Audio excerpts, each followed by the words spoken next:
Welcome to the episode on coronavirus and I, and this is for the public. I would like to tell you the one published by BBC and CNN on the first eye doctor who found out this in December in China, in Wuhan, and finally, unfortunately, died. So, this is the one which says, coronavirus kills Chinese whistleblower eye doctor. And Li Wenliang is the eye doctor working in Wuhan, where the coronavirus epidemic originated and died.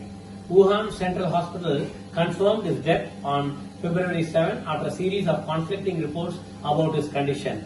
This is published by Keng Jin Lee, BBC and CNN in a comprehensive ophthalmology. The 33-year-old eye doctor was the first to raise the alarm about the coronavirus in late December using the Chinese social media platform Weibo, W-E-I-B-O. Li attempted to warn his colleagues about a cluster of SARS-like pneumonia cases. As his post went viral, he realized that he would probably be punished. Within days, he was summoned by Chinese officials and forced to sign a letter accusing him of making false comments that had severely disturbed the social order. A copy of the letter was later posted in Weibo. Following the incident, Dr. Li returned to work and unfortunately that the patient eventually developed fever and CT scan showed an unknown virus in her lung. Soon after he started coughing, became febrile and was hospitalized. Test confirmed he was infected with the coronavirus on January 31st. In an interview with Peer Video, Dr. Li's mother spoke on her grief. Her son had been stable for several weeks and said and his condition only deteriorated in the last 2 days. She and Li's father both contracted the coronavirus but recovered. You can imagine if he's 33 years old and his parents would have been 60 plus or 70 and they survived and that poor young man died. So we don't know, even though everybody says above 70 should be careful, but here the parents survived and the son, the first eye doctor in the world who found this disease, died. And I think we have to learn lessons from him. And the news of his demise had sparked a public outpouring of anger and grief. Many have hailed him a martyr and a national hero for his attempt to warn the public. And the Chinese Ophthalmological Society posted a public tribute to Dr. Li on Friday. I opened the link, everything is in Chinese. And I hope my friend Dr. Ishita Iyer, who's a clinical psychologist, will find a translation. Dr. Li behind a child and a wife who's pregnant. According to the latest figures, the virus has infected more than 40,000 people and killed. The simplest thing is wash your hands, don't touch your own face. And I'm telling this to the public. Even though if you have a patient, you are having a patient of an eye problem, and still in case you are a carrier and you don't know that, and in case you develop, kindly inform the doctor so that the doctor can take all the precautions.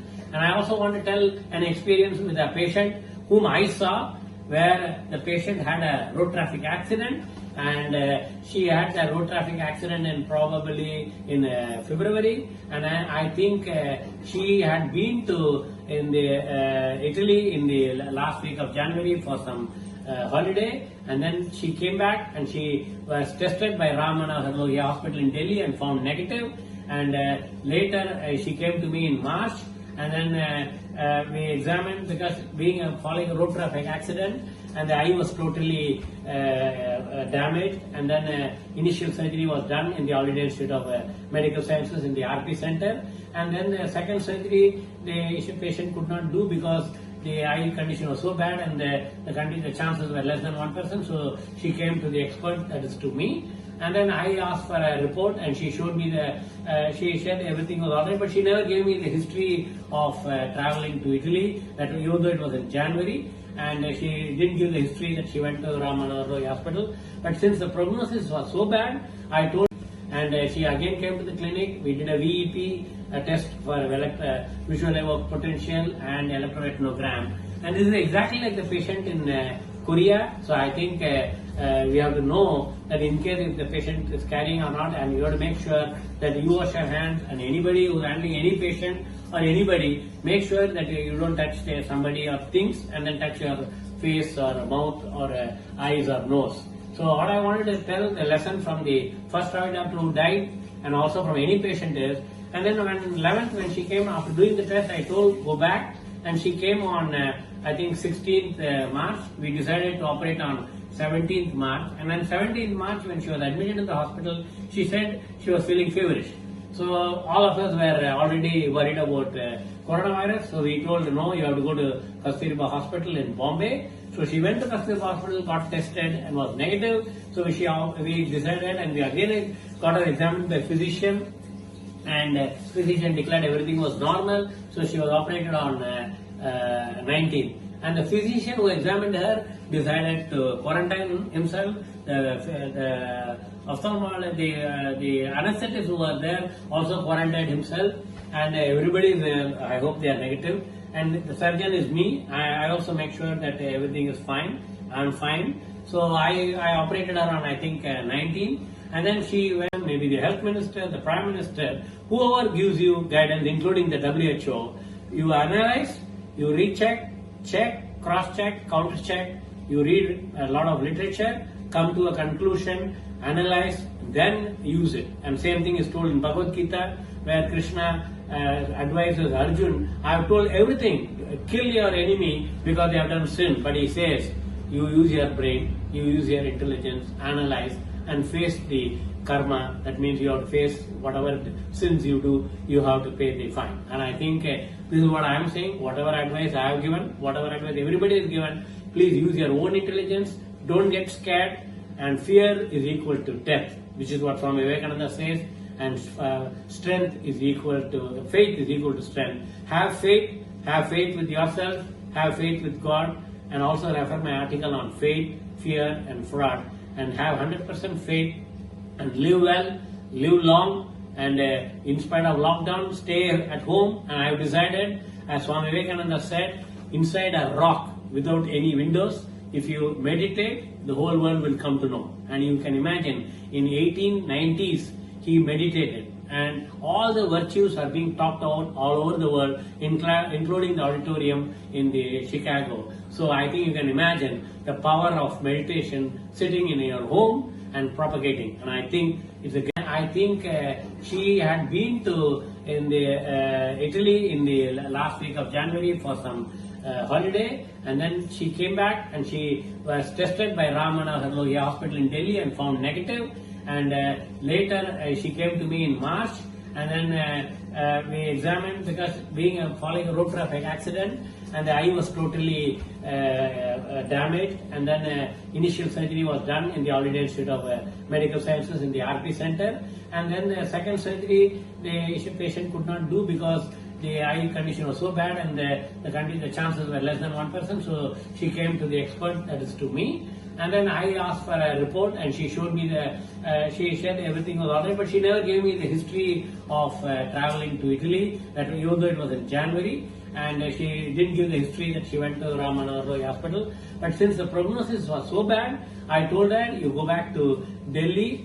She came to me on March 9th, and she again came to the clinic. We did a VEP, a test for visual evoked potential and electroretinogram. And this is exactly like the patient in Korea. So I think we have to know that in case if the patient is carrying or not, and you have to make sure that you wash your hands, and anybody who is handling any patient or anybody, make sure that you don't touch somebody or things and then touch your face or mouth or eyes or nose.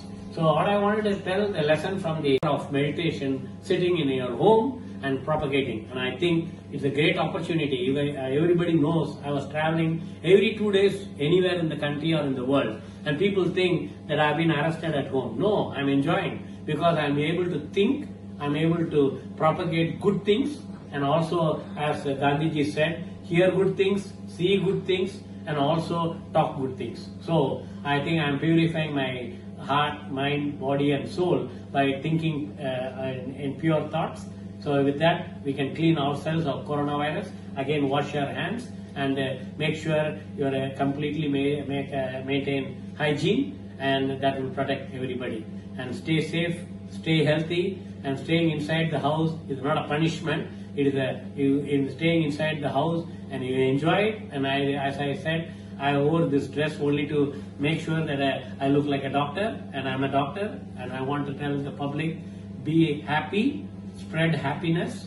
And final quote today is that Swami Chinmayananda, I met him in 1977 as the secretary of the, as a president, as a secretary of the Madras Medical College student. He said, give happiness to maximum number of people, give maximum happiness to maximum number of people, maximum number of times. And I hope I am doing that. Jai Hind.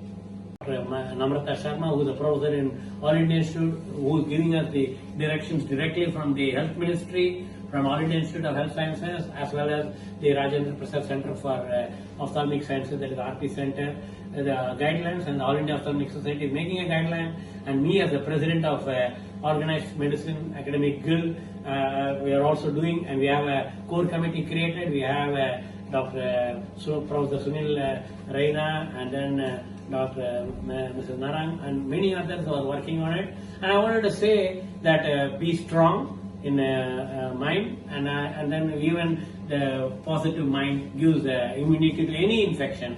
And I think be happy, be cheerful, and keep. Please filter all the messages. And I'm also working with my optometrist, and I think we have a syndrome called computer vision syndrome. And I want to say there's a new syndrome which I'm introducing called WhatsApp vision syndrome. What is that? WhatsApp is, I see my cook using the mobile all the time, watching video and news, and in spite of having TV, they all watch the mobile, and I think they will get blurring of vision. And I wanted to say that if you continuously use the mobile and read some stupid messages, you will have problem. And I think even the WHO, the Secretary General created and I think that about lockdown and other things. I think the physician declared everything was normal, so she was operated on 19. And the physician who examined her decided to quarantine himself. The ophthalmologist, the anesthetist who was there also quarantined himself.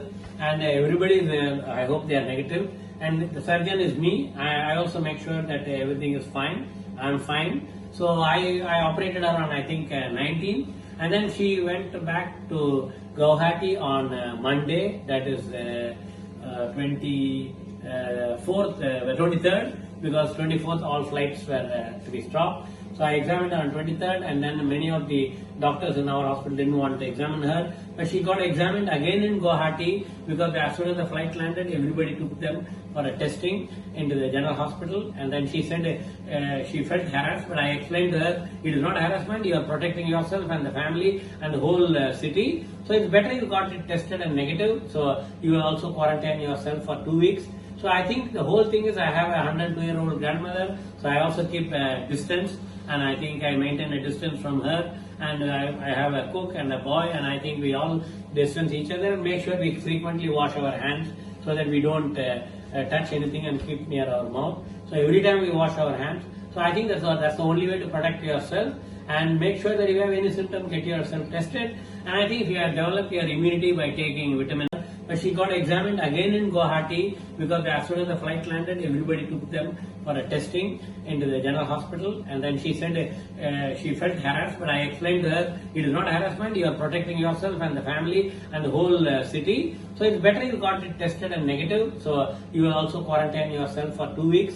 So I think the whole thing is, I have a 102-year-old grandmother, so I also keep a distance, and I think I maintain a distance from her. And I have a cook and a boy, and I think we all distance each other and make sure we frequently wash our hands so that we don't touch anything and keep near our mouth. So every time we wash our hands. So I think that's the only way to protect yourself, and make sure that if you have any symptom, get yourself tested. And I think if you have developed your immunity by taking vitamin C, turmeric, pepper, then maybe even the what we call as the South Indian rasam, which has all the like a decoction which I keep taking daily. And I think be healthy, be safe, and make sure that you be positive and live healthily. And I think if you develop your immunity, I think everywhere it is proven that you will not get the coronavirus, and even if you will get immunity. So I think all the people who handle, and we also, I'm happy that we had a volunteer, our own retina surgeon, Dr. Jaydeep Walinskar, volunteered and did an emergency surgery, and I appreciate the referral doctor, Dr.